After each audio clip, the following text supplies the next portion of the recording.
Salut, j'espère que vous allez bien.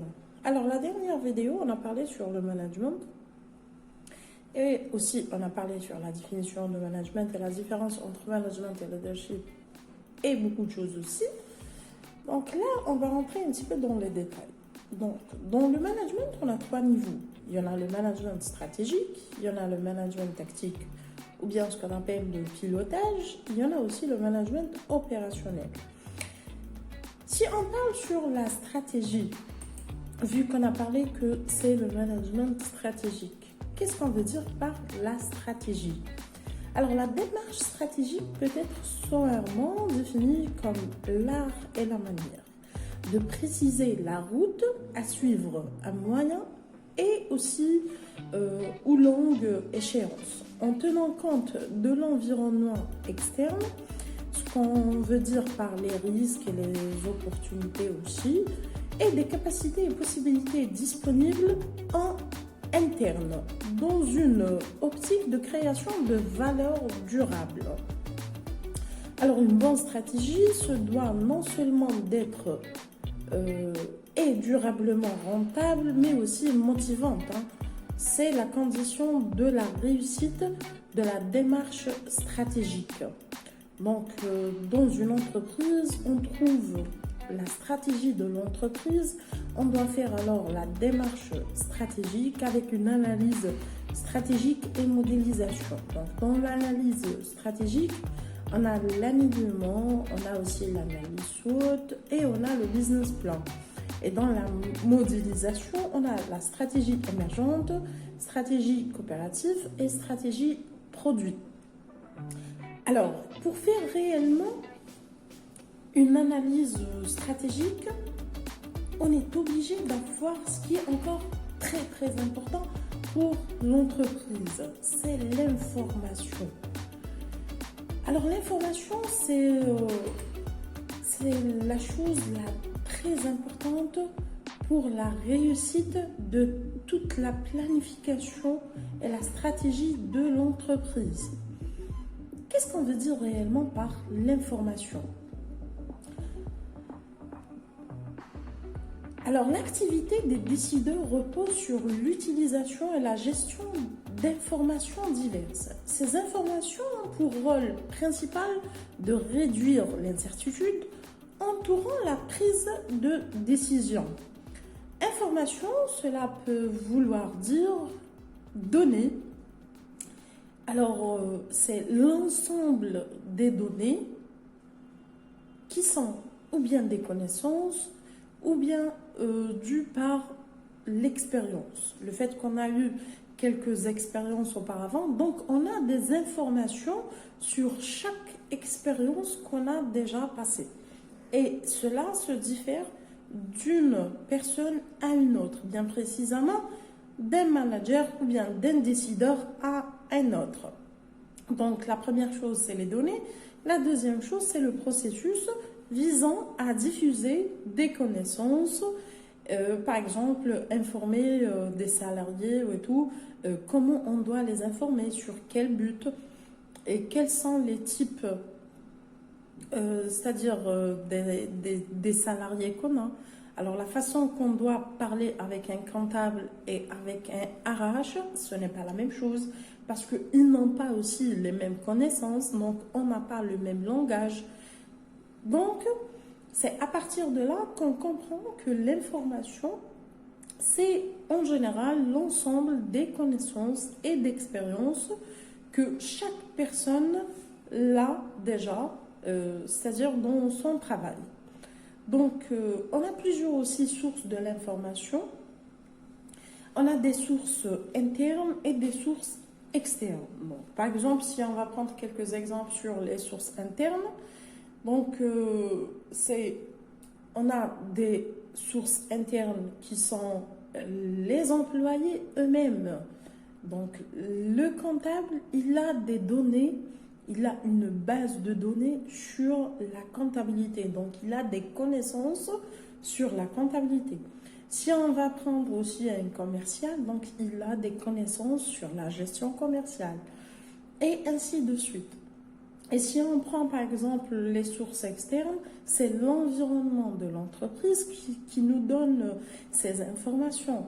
C'est par exemple, c'est les partenaires de l'entreprise, c'est les clients, les fournisseurs, et aussi parfois on a des sources d'informations de l'État elle-même, c'est les informations juridiques, les lois, et ainsi de suite. Donc ça, c'est par rapport, par exemple, les sources de l'information. Mais dites-vous bien que l'information, elle a des caractéristiques, c'est des conditions pour qu'on puisse accepter cette information. La première condition, c'est la fiabilité. Donc, elle est vérifiable. La deuxième, c'est pertinence. C'est qu'elle doit répondre à un besoin bien précis.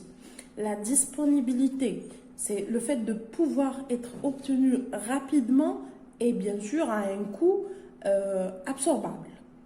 La maîtrise de l'information est devenue progressivement une source de compétitivité fondamentale, une véritable question stratégique. Donc, ça, c'est le plus important qu'on doit le connaître sur l'information.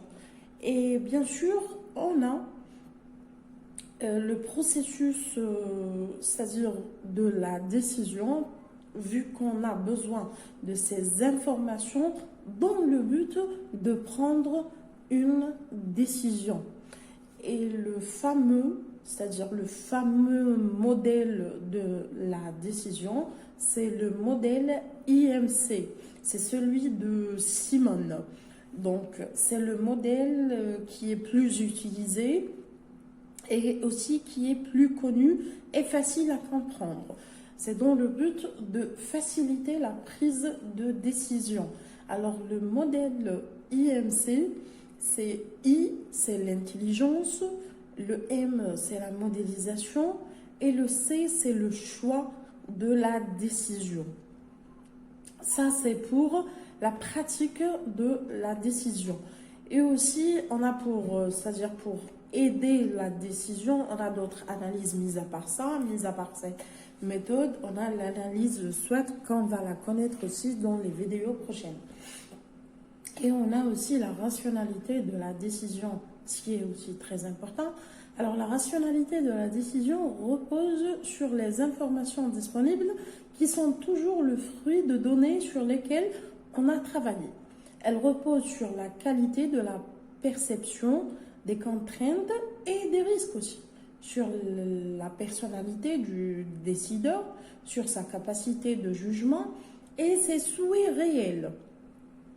Donc, quels que soient les outils de la décision, pour toujours en elle une part de préjugés et d'expérience de décideur. Donc, c'est pour cela qu'il y en a une très grande aussi différence entre chaque décideur. C'est bien sûr selon son expérience et selon aussi ses connaissances et le plus important, selon son objectif. C'est l'objectif qui veut l'atteindre. Et c'est pour cela qu'on a aussi trois types de décisions. Donc, les trois types de décisions, on a la décision aussi stratégique, on a la décision tactique et on a la décision opérationnelle. C'est-à-dire si on va prendre seulement des décisions, si on va réellement seulement planifier sans passer à l'action, sans réellement agir, ça devient qu'une stratégie très simple, ce n'est que du blabla. Donc, on est obligé de passer à l'action directement. Et une fois qu'on passe à l'action, là, on va réellement arriver à la décision opérationnelle qui est aussi le management opérationnel. Donc, pour élaborer toute cette activité stratégique, on a aussi, c'est-à-dire chaque entreprise, elle privilège une stratégie.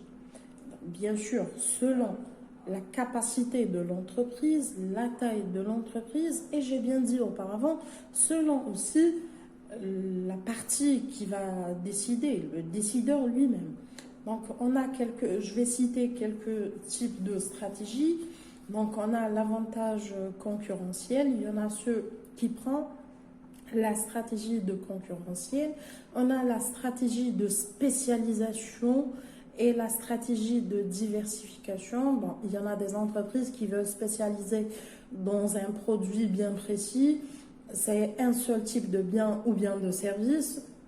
Et on a aussi d'autres entreprises qui privilègent la stratégie de diversification. C'est le fait d'avoir produire plusieurs types de produits qui répondent à des besoins différents. On a aussi la stratégie de domination par les coûts et la stratégie de différenciation. Donc la domination par les coûts consiste par exemple à rechercher systématiquement des sources économiques tout au long du processus de production. Et la diminution des coûts est une priorité pour toutes les organisations. Et la différenciation consiste à proposer des produits bien ou bien des services qui seront perçus comme différents et bien sûr meilleurs que ceux proposés par les concurrents. On a aussi la stratégie d'intégration et la stratégie d'externalisation.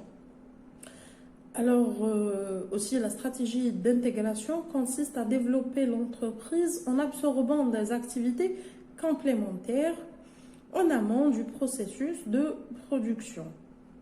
Et exemple, l'externalisation, la stratégie d'externalisation consiste à transférer une partie de l'activité ou des fonctions de l'entreprise, par exemple, à une autre entreprise carrément.